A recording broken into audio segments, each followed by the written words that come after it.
not every good opportunity is good for you. Igoba more, which basically means that you start to observe and pay attention to more inafasu, right? Obule anything in this town like okay, I like ki believe.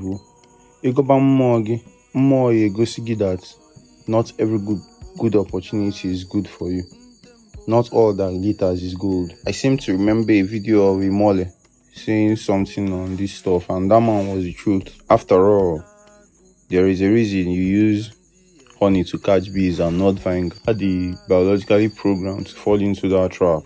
They can't help it. The Ogommo bee will receive warning to avoid that sweetness event latest the night before the fatally sweet event. It's why the Igbo will tell you that Nso Budibia. If he pollutes his Nso and is moving blind, and is blind to forewarning, then Dibia has himself to blame. If this video was valuable to you, be streaming farm for me and play Holy music 100 times today.